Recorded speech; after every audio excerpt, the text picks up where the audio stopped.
Well, hello, I'm Nathan Judah. I'm delighted to be joined by Wolverhampton Wanderers reporter for the Express and Star, Mr. Liam Keane.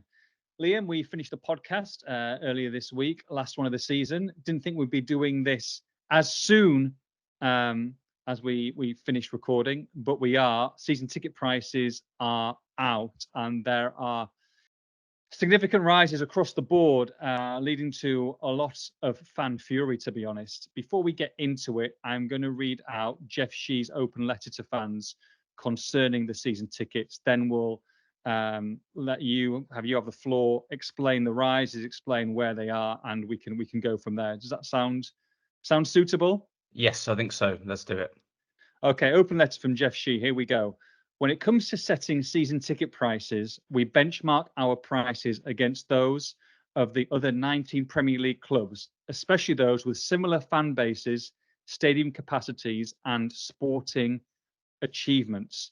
We do listen to fan feedback, and we understand that price increases are unpopular, but our aim is to ensure our prices are neither significantly higher nor lower than our peers. Our ticketing team has thoroughly researched and compared Wolves with other clubs, and I believe our pricing reflects a fair and reasonable balance based on our current position, past growth, and future aspirations. Commercial growth is vital for our club's sustainability and competitiveness. While Premier League broadcasting revenue is indeed a major source of income, it is also easily offset by the club's wage bills. This means that our disposable income largely comes from commercial activities, including ticket sales, hospitality, and sponsorship. This revenue is the key difference between us and the biggest clubs that we have to compete with in the Premier League and is essential for us to grow over time. Our head coach, his team, and squad have put in a tremendous effort to ensure our club competes at the highest level on the pitch this season. And as we move into our 7th successive season in the Premier League, we will continue to keep progressing and supporting them as much as we can. Your support is invaluable to us, and we are committed to keep growing Wolves to make the club a strong and sustainable presence in the top tier of English football. Yours sincerely, Jeff Shee.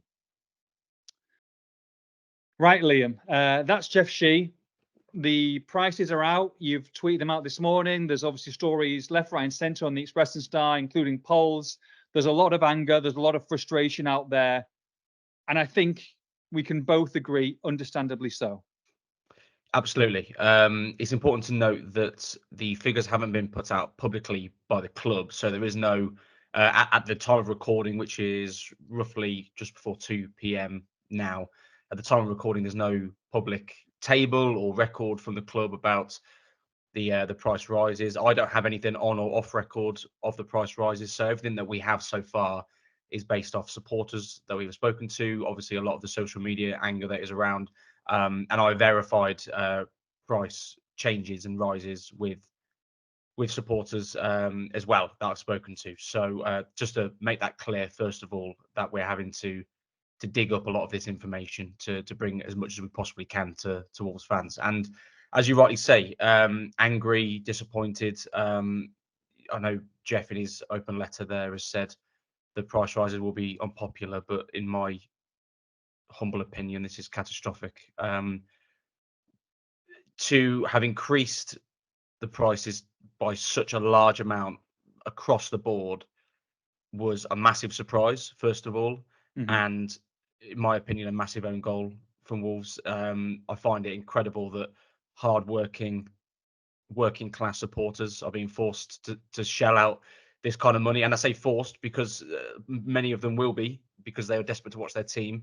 And there are many that won't be forced because they simply cannot afford it and will have to give up watching their team. And my overriding feeling is sadness. Premier League football and Wolves is special, and there are fans that will be priced out of this. And then I go on to some prices with younger supporters that absolutely boggles the mind. I cannot, for the life of me, explain or describe a reason that justifies under 14 prices in the family enclosure, which is the whole of the Billy Wright lower, going from £105 to £245. That's 133.3% increase. Jesus Christ. Let me read out a few more for you. Under 14 tickets in the Billy White Upper, £105 to £290, 176%. Under 21 disabled ticket for wheelchair users in the North Bank, £211 to £489, 131.7%. I will bear that in mind that there was a slight difference in age bracket there between those two figures, because the fan I'd spoken to, there has been some changes with age brackets where fans have been either moved up or down age brackets. So there is, albeit no confirmation from Wolves as it stands, there looks like some sort of changes with age brackets as well across the board. South Bank adult prices, £625 to £735, 17.6%. I think that's very similar for the North Bank as well. So the South Bank and North Bank adult prices seem to be, from what we've got so far, some of the lower increases, and they're still 17.6%, which is in itself an astronomical rise, let alone almost tripling wheelchair user prices. There is no defense of this. I find it remarkable that it's happened. And the communication before, during, and after has left a lot to be desired. I'm absolutely staggered, Liam.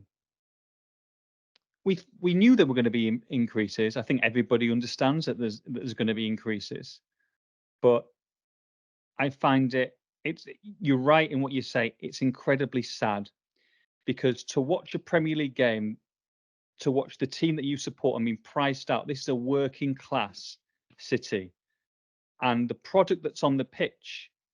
That, let's be honest, the irony of this as well really frustrates me, because this is the first season where folks are going to be self-sustaining, so they're not going to put money in.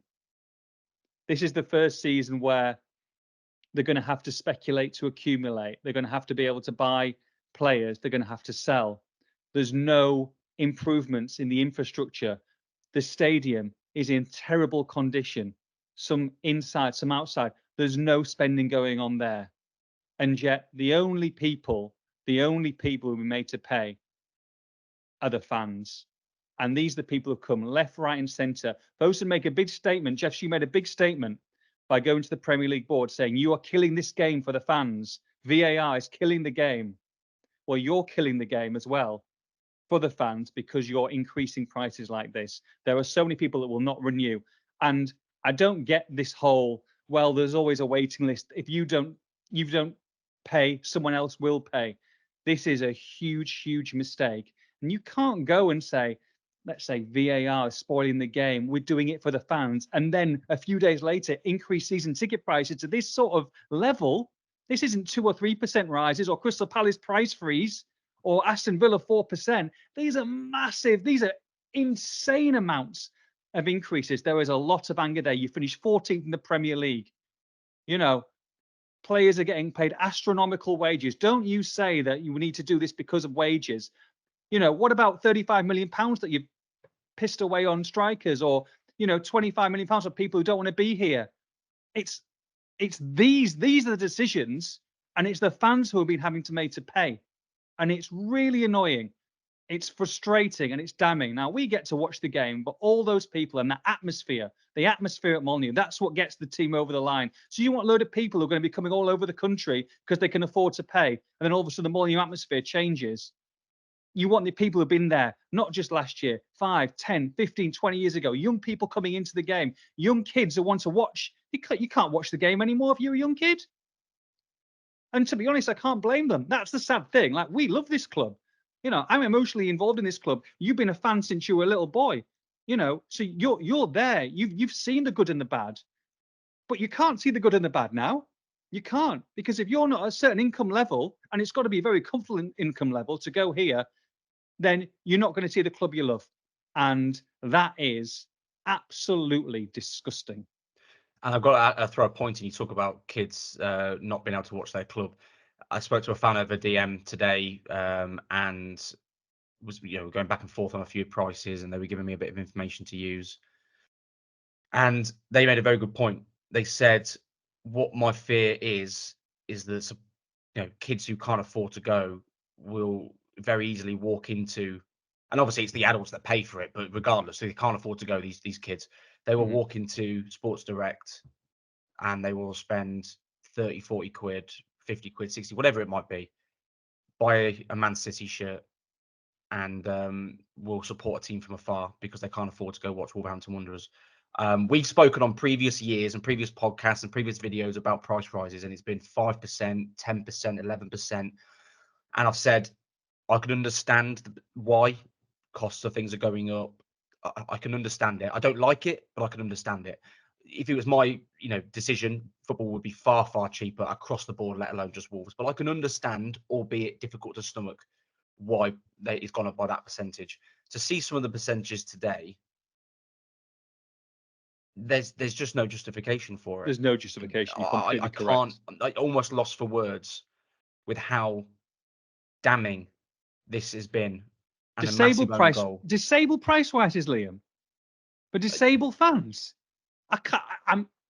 It's almost like this is a night. It's almost like this is a nightmare. You're going to wake up from it, and I don't know whether they expected this reaction. Maybe this was leveled in with what they were going to do. Whether they might just would you appeal now to Fosun, to the people who made these decisions, to maybe look at this again? Do you think is it possible to look at this again? Have they could they look at this again and change it? Because this is probably, I would say, the biggest mistake that has been made for some time at Wolves, who were overall a decently run club. Yeah, this is a huge own goal. Look, if you've got the opportunity to listen to the supporters and overturn any decision, this is the decision. This is the decision that you look at and you make very, very hard decisions for them. Don't get me wrong. To go back on something is going to be difficult. You want to save face, but I think you have to listen to the supporters here. I'm getting tweets of season ticket holders for 50 years who are admitting they just can't afford to go next year, which is so sad. That's not what football's about. It's not what football's about. Look, and that comes down to a different point. There's something that I don't tend to reply to people on social media very often, but I felt compelled to earlier today with a few responses I was getting, and look, everyone's entitled to their opinion. I think people are misinterpreting, like the Jeff Shi column, for example, totally written by Jeff. I have zero input in that at all. I have no communication with Jeff. You don't sit in front of him; he sends it into the newspaper, which we've explained before. Just because there isn't an interview with Jeff doesn't mean that me and plenty of other people, by the way, are not asking for those interviews. We want those interviews. We ask for them regularly. The fact we don't get them is not our fault, but we just don't publicize that consistently because it doesn't make a lot of sense to. So we're asking for these. We ask the hard questions. We put ourselves out there. People, there's not everyone, but I think there's a small minority that seem to think that we are restricted in what we can say and what we can ask, which is absolutely not the case. And I wanted to make that clear to a few supporters by replying to say there's going to be a lot more content, this video included, to come talking about this.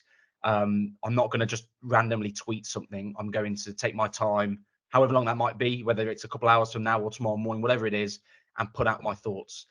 This video is helping to do that as well, of course. And there is zero defending this. I cannot, in good conscience, sit here and look like a mug by defending something that is indefensible. This is outrageous, and I am gobsmacked that Wolves have done this. And I think there are plenty of people at the club that will have advised against this. There always is on big decisions. There's people for and against, and they come to a decision. And those people now, I think, will feel vindicated because they have been made to look silly. We asked Gary O'Neill what his favourite moments were this season, and he said one favourite moment. He said, my relationship with the fans. He said, the interaction I've had, giving it the fists away from home, at home, in front of all the supporters, that kind of unity that him and Matt Hobbs and have brought to this football club, regardless of the finish. Some fantastic moments this season, and really have united a club that was kind of broken from the inside at the start of this season, and got the fans back on board, believing in the product, believing in this team, young, exciting, scoring goals. And I just feel like this decision could just completely shatter all that good work, and not because of them, but because of decisions that were made above them that are just, as you say, Liam, completely indefensible. And I do feel so much for these fans who are getting these emails coming in dribs and drabs about certain price. I mean, you would look at it and go, "Oh, it's that bad." You would look and go, "There's an error. You've made an error. It's that ridiculous. Some of the price rises." And I don't know whether Wolves that will be it for Wolves and they won't say anything else. Whether this outcry will force, as you say, maybe people to look back into the figures and maybe change them or do something. But communication is key. They've always said communication is key between the fans and the club. You've got to listen to the fans here. You've got to listen to the fans, because if you're not going to make improvements in and around the ground, if you're going to make improvements into the ground, if you're saying you've got to sell to buy and you've got to be self-sustainable, but then the fans are the ones who are having to pay extra, come on, smell And the then coffee. when it comes to the benchmarking, I suppose justification and the reasoning for it, from a business point of view, I understand it. I understand why that is, and the fans won't, of course, because it's difficult to see through the anger. But I think from an analytical point of view and a business point of view, I understand why that word is used and why that sort of strategy is used. But who are Wolves being compared to? The Yeah, who are details, they compared to? the details on the benchmarking has been very vague from Jeff. We're not told whether they're comparing Wolves to Fulham, for example, who in a very well-off area of London will be having Basically in different. Chelsea. Yeah, exactly. Being able to, fans will be able to spend, by and large, be able to spend Mhm. a different fee than the Wolves supporters will be. So the benchmarking has been too vague from that point of view, and just taking in the geographical and cost of living crisis parts of this argument. I don't think they've been considered long and hard enough. I understand Wolves want to keep up with these clubs and try to maximise their sporting achievement and sporting merit, but I just think this is the wrong way to do it. Now look at Villa very briefly. So Villa last couple of years have done 10% and 15%, which are big numbers rises, and then they only announced the actual figures, but announced this year that they're going to do 5% across the board. Mhm. And they've got Champions League football, of course. So their Champions money, League football. their They've been prices in are Europe this already season. exactly their prices are already high. Mhm. But that 5% in alongside getting Champions League football, from PR point of view, makes Villa Mhm. look a hell of a lot better than it does Wolves right now. And Sure. Villa's highest season ticket price is roughly for next season with this 5% will be roughly around £910. The highest we've seen so far for Wolves, there's been some suggestions of the Billy Wright upper adult price being 875, and I've seen some fans suggesting. Now, again, we're still waiting to work Mhm. with Wolves and double check these things, but we've seen some suggestions from fans that their tickets are 939, which is which surpasses Villa. Now, I'm obviously waiting to hear whether that is Sure. a ticket in the centre of the Billy Mhm, Wright mhm, upper, out on the mhm, wings, mhm. whether there's different prices across there, which I would imagine in some cases there will be. 875 or 939, whichever it might be, in Doesn't matter. comparison It's to crazy. a roughly 910 for Villa's highest with Champions League football, is for me benchmarking gone wrong. Just feel really sorry, and also, it is what it is. There's very few small section of fans as well that kind of say, "Oh well, got to ask," like you say, Liam, the tough questions, or you don't give your opinion. We, people who know us, who listen to the podcast, who have watched our videos, we flip and give our opinion whether it's right or wrong. And of course, we want Wolves to do well. And we all want to support them. We all want to be in a good place. We all want to be winning games. We all want to be singing praises of everybody. But I tell you what, we will always, from me doing this for 10 years, for you been doing this for a long time, you will always call a spade a spade. If we like it, we'll say we like it. If we don't, we don't. And this is a disgrace. This is an absolute disgrace. Couldn't have put it better myself. Liam, thank you very much. That season ticket prices across the board. I'm sure Liam will be, his column will be posted online tomorrow and at the Express and Star newspaper. By that, it's going to be a very interesting column. Liam, thanks very much. Thank you.